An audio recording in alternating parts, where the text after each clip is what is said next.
Hi, I'm Ann from A&D Adventures on Timber Mountain. Please like, share, and subscribe to our channel. We greatly appreciate it. Here you see Dean varnishing the doors. He's putting one coat on each side of the door, but he has to do it 5 times. So this is the first coat of 5. It will protect the door from the elements. And here we are both working on the same project, but different jobs.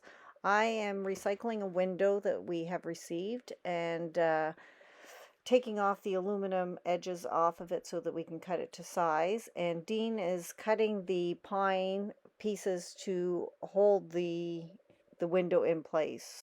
Hi, I'm Dean. I'm going to be giving Anne a little hand with cutting the windows because she hasn't done this before. It's not a hard process, but if you've never done it before, it's glass and everybody's a little bit scared of glass. So we will be. You don't want to make a mistake and No, then have to get another piece of glass. no, and we only had one piece that length to fit the doors. So we did a little test on one end and it turned out pretty good. So where we are now is we decided to continue. Once the glasses were cut, we were continuing the moldings for the window, and we'll be sanding them and staining them black. We're going to have black accents on the door, which should bring out the color of the door. Yes, so as you can see here, I've sanded the molding, well, yeah, it would be Moldings, yeah, molding. it's moldings.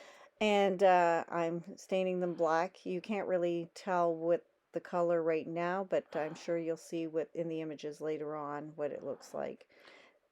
Here are the hinges we were measuring out to install. Make sure that they're equal. And the idea is to make them look centered, if you want. So the size of the door is important. We were going to put 3 hinges, but now with the size, we went for 4. More support. More support, that's right. More support.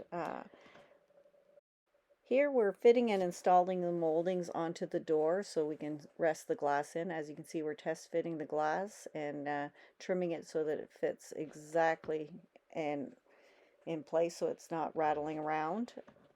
We made it just a little tight, so we were sanding it down, and now we're putting the new moldings on top and we're installing the door. At this point, we have to shim the bottom of the door to hold it in place at the right height that we need. And we're taking the measurements to make sure that it is the right measurement on the pine so that it's even, so that when we swing the door, it swings properly. As you can see, Dean is screwing in the hinges, and there is our door up and standing with its glass in place. Thank you very much.